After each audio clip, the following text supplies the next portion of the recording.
Good morning, students. So today we'll be starting with the first lecture of fracture mechanics. Though this lecture was covered in your theory class, but I just thought so that we can have one set of video lectures for this fracture mechanics subject. So I am starting from the first unit. So this is the unit 1 of your syllabus. So here first let us try to understand what is this fracture mechanics. So before we begin with the fracture mechanics, I just want to go back in the history and just discuss few points in that. So in the Stone Age, the problems what mainly the people faced were mainly in the shaping of material.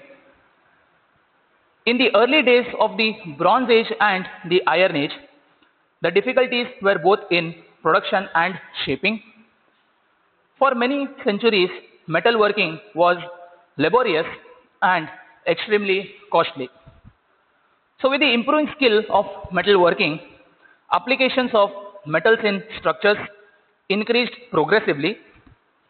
Then it was experienced that the structures built of these materials did not behave satisfactorily and unexpected failures often occurred.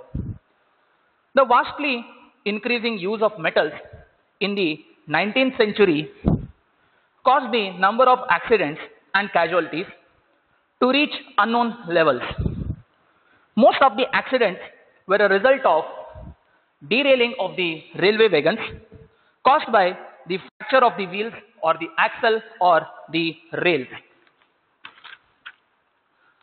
So some of these accidents were certainly due to poor design, but it was gradually discovered that the material's deficiencies in the form of pre-existing flaws could initiate cracks and fracture. So what is this? I'll just explain you over here. So if you have a bar or the circular rod with a circular cross section and you apply a tensile load P. So how do you determine the stresses developed in this bar? Stress sigma will be equal to P by A, where P is the applied load, whereas A is the cross section area. That is, in this case, if this has diameter D, so this will be P by pi by 4 D square. Do you agree with this? But what actually happened was, in the same circular rod, we have the same diameter D, but there used to be some voids in the material. So with this, what happened was the cross section area got reduced at this instant. So over here, when this P was applied and sigma was calculated as P by A, this A was lesser compared to this A, and since these voids were inside the material, it was not visible from outside, and it was assumed or believed that the material is homogeneous throughout. So when the material is homogeneous throughout, this equation works correctly or properly, whereas when the material has voids within them, this area which we have obtained here will be lesser compared to this area. So with this, what happens? The stresses induced would be higher. So higher stresses would lead to fracture of this material or the bar, even though the same load was applied. So that is what he meant to say over here. So some of these accidents were certainly due to poor design, but it was gradually discovered that material deficiencies in the form of pre-existing flaws could initiate cracks and fractures. Prevention of such flaws could improve structural performance. Better production methods, together with increasing knowledge and comprehension of material properties, led to the stage where the number of failures was reduced to more acceptable levels. A new era of accident-prone structures started with the introduction of all welded designs for ships during World War II. Some of the ships broke into two and several experienced serious failures. The same disaster struck many bridges and other structures. The failures often occurred under conditions of low stress, that is, several ships failed suddenly while in harbor. Extensive investigations revealed that here again the flaws and stress concentrations and to certain extent internal stresses were responsible for failure. The fractures were truly brittle in nature. They were accompanied by very little plastic deformation. It turned out that the brittle fractures of steel was promoted by low temperatures and by conditions of triaxial stresses. So this concept I'll explain you when we take up here ductile brittle transition temperature. So that will be explained in more depth over here. So this brittle structures of steel was promoted by low temperatures and by conditions of triaxial stresses such as may exist at a sharp notch or a flaw. Above a certain temperature called the transition temperature, the steel behaves in a ductile manner. The transition temperature may group as the result of heat cycle during the welding process. After the World War II, there were use of high strength materials which has increased considerably. These materials are often selected to realize weight saving. Simultaneously, stress analysis methods were developed which enable a more reliable determination of local stresses. This permitted safety factors to be reduced, consequently resulting in further weight savings. Also, the structures designed in high strength materials have low margin of safety. This means that the service stresses, sometimes with the aid of aggressive environment, may be high enough to induce cracks, particularly if pre-existing flaws or high stress concentrations are present.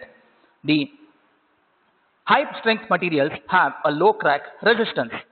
Fracture toughness, which we call it as the resistance for the crack to develop, is the fracture toughness. The residual strength under the presence of cracks is low when only small cracks exist. Structure designed in high strength materials may fail at stresses below the height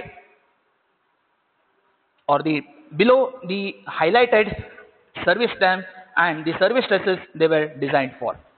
That is, when the materials were designed for certain amount of service stress, that is, with this stress present in the material, it will function for so much time, that is called as the service stress. So even though that was predetermined, the material used to fail much earlier. So with this, there led to the emergence of the fracture mechanics.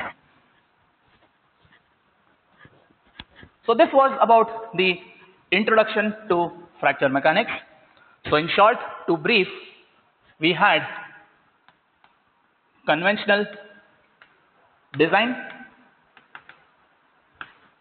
This conventional design made use of factor of safety. So if factor of safety was there, there was no failure.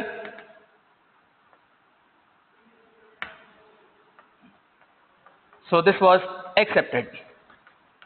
But even with the proper factor of safety, there was failure. So this failure was the main reason because of voids and cracks. So this study of voids and cracks into much deeper extent led to the evolution of fracture mechanics.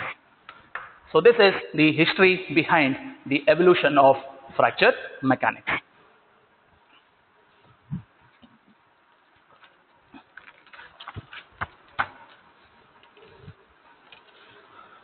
So now we shall see the ductile brittle transition temperature for notched and unnotched components.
Okay. So this is the graph which is plotted with temperature versus ductility of a material. As from higher temperature, the temperature reduces, a ductile material tends to behave like brittle material, that is its ductility reduces. Vice versa, a brittle material upon heating behaves like a ductile material. So the best example I can give you is the glass. Glass by nature is a brittle material. So at normal room temperatures, its ductility is almost near to zero, that is it is brittle. So as you increase the temperature, not sudden temperature, gradual increase of temperature, the glass tends to become more ductile. So you might have noticed the hot piece of glass can be pulled easily, and that is nothing but the ductility of the glass. So as the temperature increases, its ductility increases. But the same thing is also seen in the reverse. So if you take steel, in the normal room temperature, steel is ductile in nature, but as you go on reducing the temperature, the steel starts becoming brittle. So the best example I can give you is about the Titanic. How many of you all have heard the Titanic disaster? So Titanic disaster occurred due to an iceberg which actually made a void in its hull. So what is hull? So this portion of ship, we call it as a hull, which is immersed in water. So this part which is immersed in water, we call it as hull. So there was an iceberg that cracked the hull. But you might ask the question now, steel being ductile in nature, how can it cause breakage due to a small piece of ice? Ice is soft in nature compared to the other solids, right? But the reason over here is this fellow, that is the transition temperature. So what happened was, the ship, if you see, it was traveling from the London to the new found city in Canada. So its path of traveling was across the Atlantic Ocean, but the part which was close towards the North Pole. Do you agree with this? So if you have, this is the globe, here you have the North Pole, here you have the Canada, here you have the Europe, then here you have the South America, here Africa, that is all the thing. Now from this London, the ship was traveling to Newfoundland, which is in Canada. So this region of Atlantic Ocean was very close to the North Pole. So with that, what happened was, the temperature of the water was nearing the freezing. Do you agree with that? Being close to the pole, the temperature of water was nearing to the freezing temperature of water. That is, the water was very cold. And because it is near to the pole, this area of the ocean is subjected to large amount of icebergs. That is, now it is secondary part that we don't discuss here. It is more about the geography part. So let us focus on our main example here. From that region, when the Titanic was moving, an iceberg came. So it was directly about to strike the ship, but the timely observation by the captain made the ship to be turned. But still, even after turning, at some point, the part of the iceberg which is below the surface of water, because if you see any iceberg, it's only 20% is above water and 80% is submerged below water. So the iceberg which was below the water, it struck the hull of the ship and it pierced it and it tore apart. Now the question is, how did this happen? Now if you see here, due to the transition temperature, the ductile steel went and became brittle in nature at the freezing temperatures of water. In those cases, the steel plates were joined using rivets. So rivets are also made up of steel, but at this transition temperature, it was not only the steel plates of the hull, but also the rivets became brittle in nature. And the main application of the rivets is to hold the plates together. That is, they should be able to withstand the stresses that are developed. Do you agree with that? But due to this brittle nature of the steel now at that low temperatures, the rivets also became brittle and their load carrying capacity was reduced. So with that, there was shear stresses induced in these rivets. Due to the shearing, the rivets broke and the plates of the hull tore apart. So if you notice, the plates of the hull were attached in this format. So you can closely see the plates. So you had rivets here. So there were rivets here, there were rivets here. So like this, the plates were riveted and this were the steel plates of the hull arranged.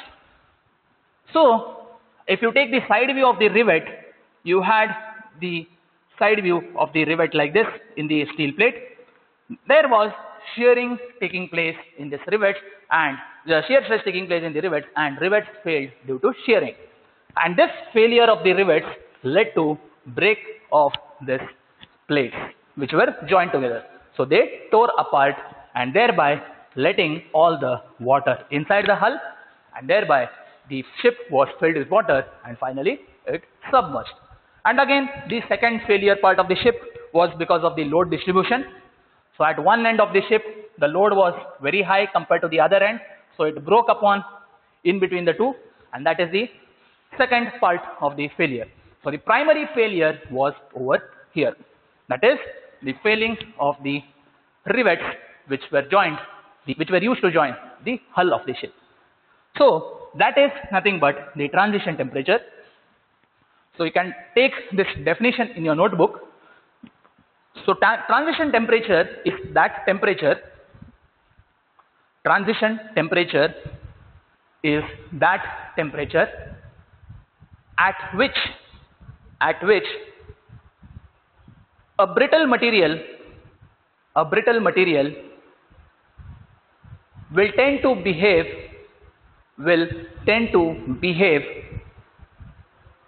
as a ductile material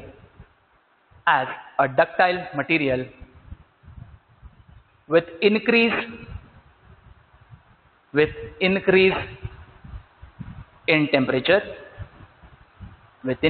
in temperature, and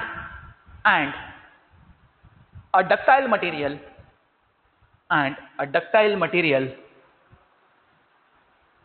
tends to behave as a brittle material with decrease in temperature.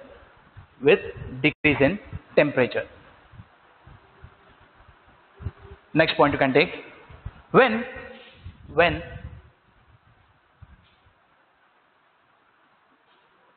the ductility of a material reduces,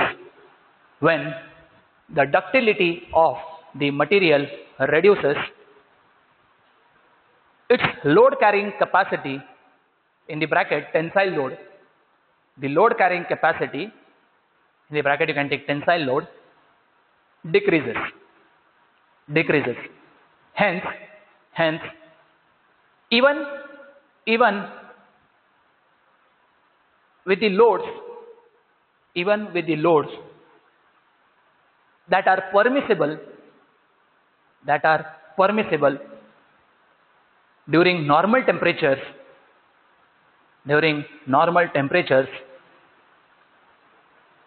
also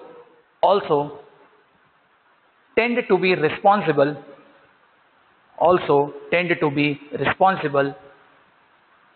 for the failure of the material, and vice versa. What is vice versa? Vice versa is when the material changes from, or the brittleness changes to ductileness of the material, its load carrying capacity will increase.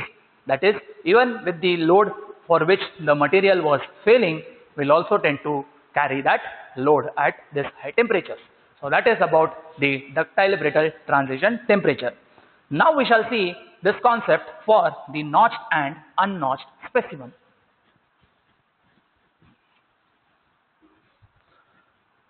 So we take a notched specimen and we take an unnotched specimen. you reduce the temperature, so this becomes brittle, and also you reduce the temperature here, keep it with the same temperature, so both these steel pieces will become brittle in nature. So when you apply load here and when you apply load here, this will tend to break quicker compared to this. The reason is the fracture toughness of this will be reduced compared to this.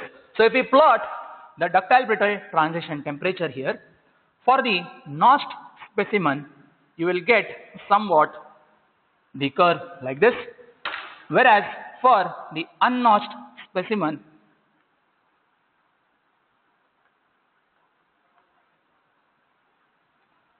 the curve will be somewhere like this. So if you see here, the transition temperature for the notched and unnotched are different. So unnotched specimen will have higher transition temperature compared to the notched specimens. So this is about the transition temperature for the notched and unnotched specimen. So is that clear? So this is about the concept of ductile brittle transition temperature for notched and unnotched components. Next we shall see the ductile rupture as a failure mechanism.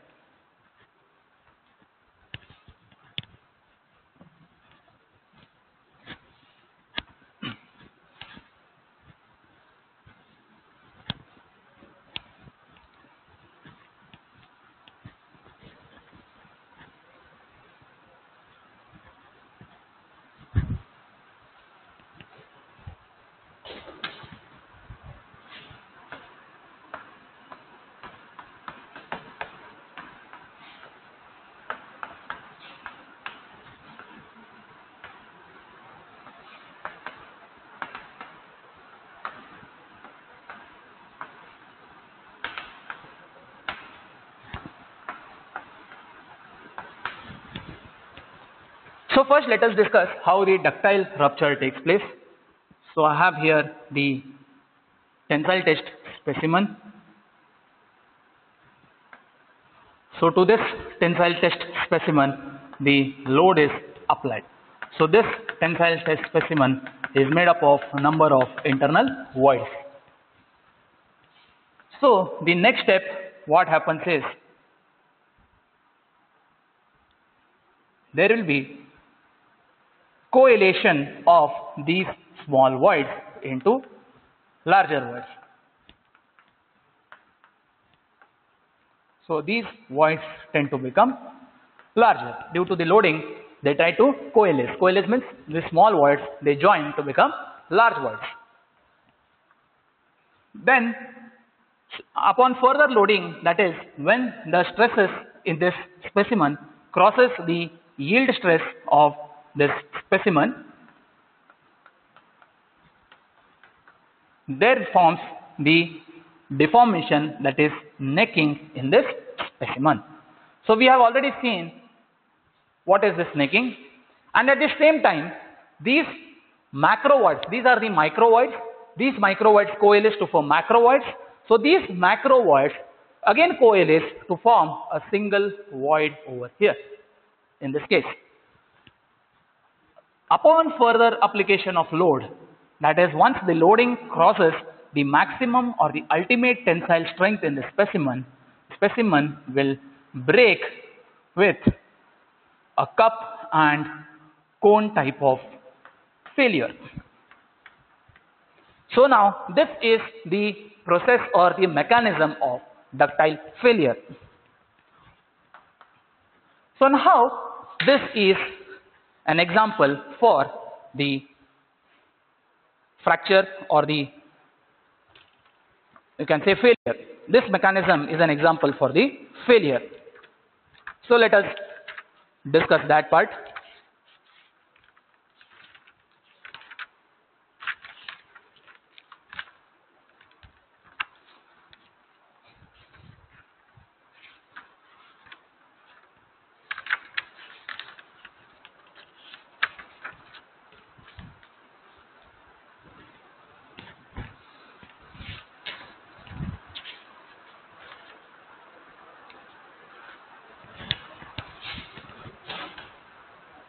Okay, it is nothing but again the same thing as I explained here.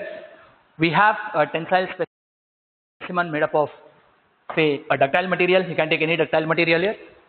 This comprises of the small voids called as the microvoids. When you apply the load, these microvoids tend to coalesce to form macrovoids. So these microvoids are now slightly bigger compared to the small microvoids which are present in the specimen. Upon further application of the load, the stresses which are developed in the specimen will cross the yield stress of the material and material tries to deform. So this deformation is caused by again coalition of microvoids to form a single void as in this case here. So upon further application, when the stresses in the specimen cross the maximum or the ultimate tensile stress, this specimen breaks into two forms, forming a cup and cone structure. Now this cup and cone structure again depends on the ductility of the material. So if you have a more ductile material like the gold, so for the gold you will have two cone type of failure. There is no any cup and cone available here, it is only two cones. So sharp cones are formed when they break. So lesser the ductility of the material, you see formation of the cup over here. So for copper and gold, which are highly ductile compared to the steel, they get double cone type of failure, whereas for the steel, which is slightly less ductile compared to gold and copper, they will have cup and cone type of arrangement. And this is nothing but the failure, or you can say fracture.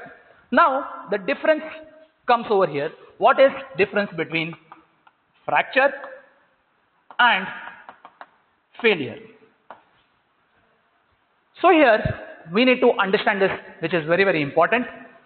Fracture is that when the material breaks into two, like as in that case, and failure is when the material deforms and ceases itself to perform its desired operations. Say for example, the transmission shaft of a vehicle.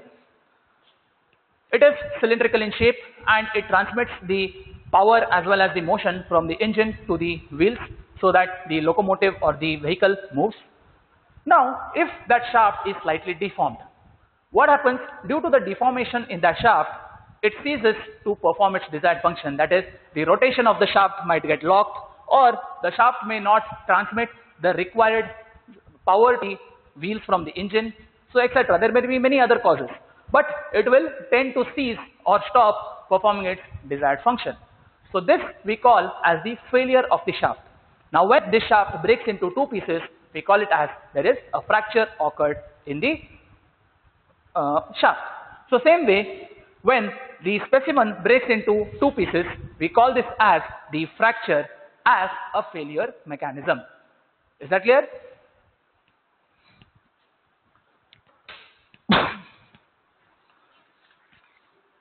So this is about the ductile rupture as the failure mechanism.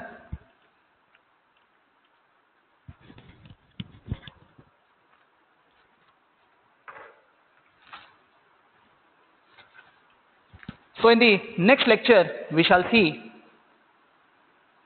fracture at elevated temperatures and Griffith's energy balance.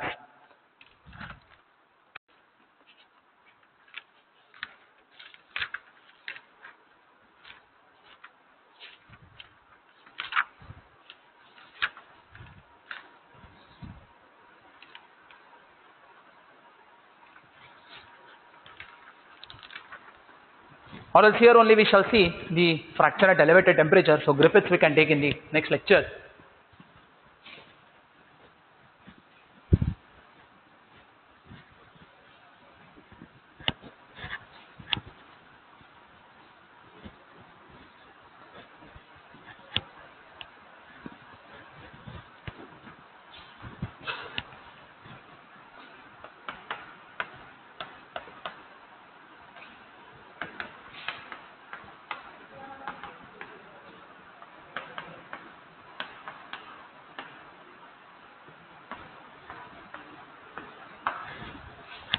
So again here, the fracture at elevated temperature is again based on the ductile fracture, because at elevated temperature any material's ductility will tend to increase. So we have seen that in ductile brittle transition temperatures.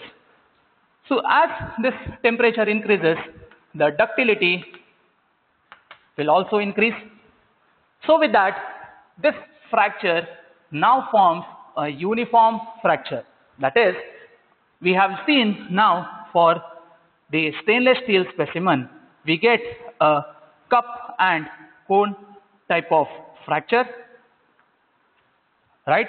But for the same steel, when we increase the temperature or when we elevate the temperature, its ductility increases and the same steel tends to form double cone type of fracture as in case of the gold or copper, which is having more ductile temperatures. More ductility. So this is about the fracture at elevated temperature. So why this happens is because at low temperature, the fracture toughness or the resistance to fracture is less. And as the temperature increases, this fracture toughness decreases, thereby causing a very uniform or smooth fracture. So you can take down the few points on this. Or before, yeah, you can take down few points on this only. Then I shall dictate you or the few points on the ductile fracture, the failure mechanism. So for fracture at elevated temperature, you can take down these points. At elevated temperatures,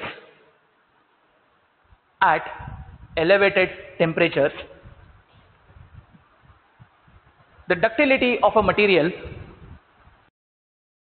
at elevated temperatures, the ductility of a material will increase. This increase in ductility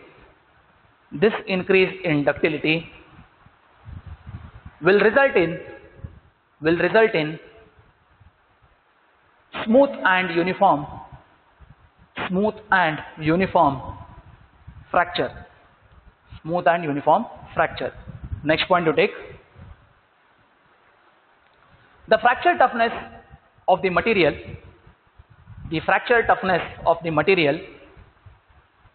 defined as the resistance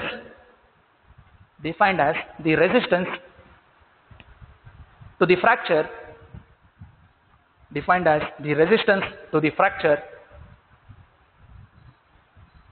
is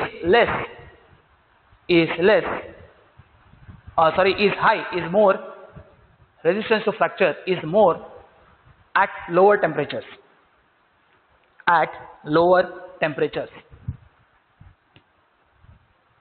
As the temperature increases gradually,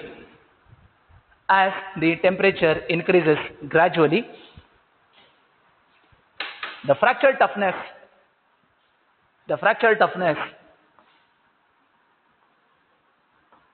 starts reducing, as shown in this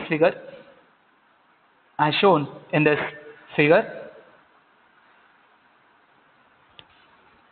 So this is the fracture toughness and this is the temperature.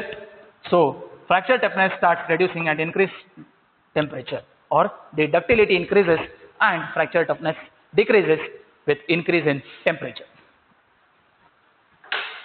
as shown in the figure. The figure represents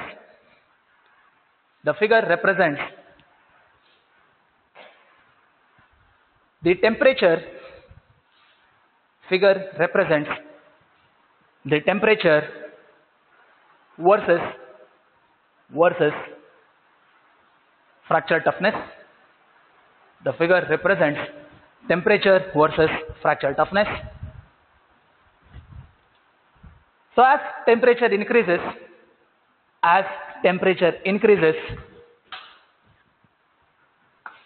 the ductility increases, whereas the fracture toughness decreases.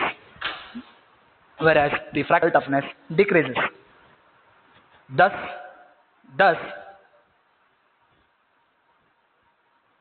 A mildly ductile steel, thus a mildly ductile steel will also behave like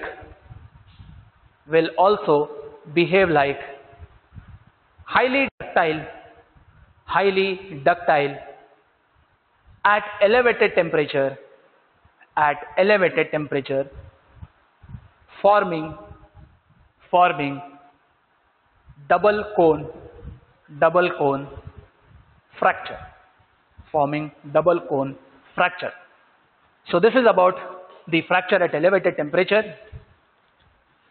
So next you shall take some notes on the ductile fracture as the failure mechanism. So you can write down the title ductile fracture as failure mechanism and draw this diagram of the specimen which I had drawn earlier.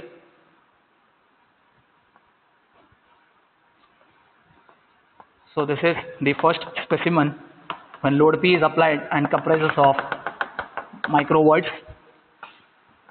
Then these microvoids coalesce to form macrovoids.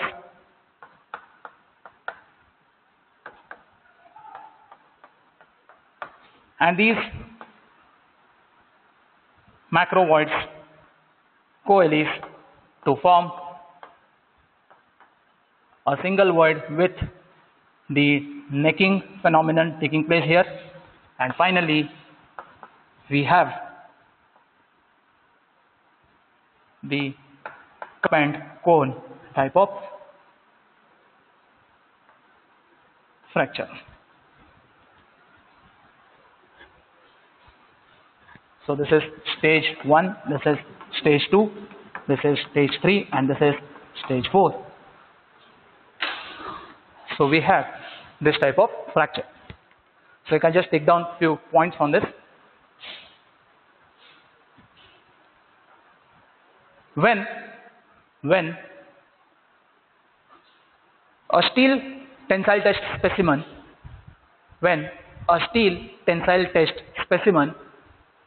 is manufactured,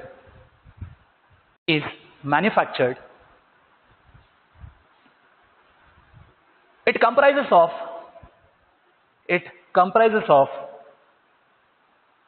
micro cracks or micro voids. It comprises of micro voids slash cracks which are present as manufacturing defects.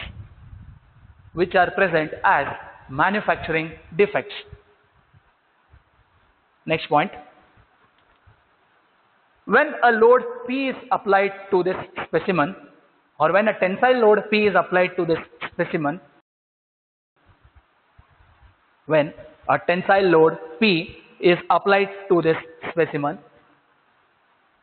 these micro voids coalesce, coalesce to form macro voids.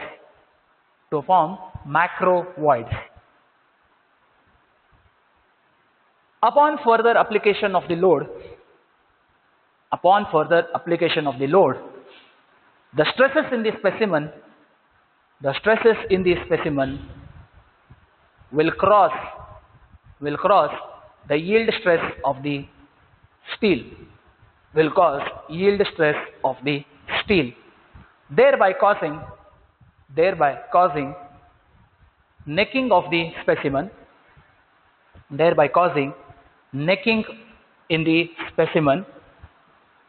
Also, the micro voids again coalesce to form a central single large void.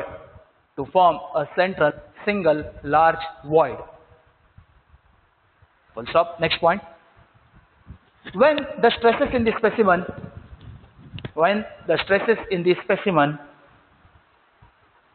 are greater than the ultimate tensile strength, the fracture of the specimen takes place. The fracture of the specimen takes place, and the fracture will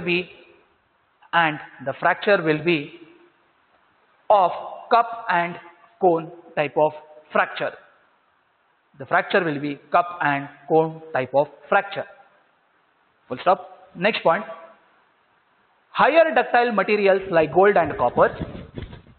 Higher ductile materials like gold and copper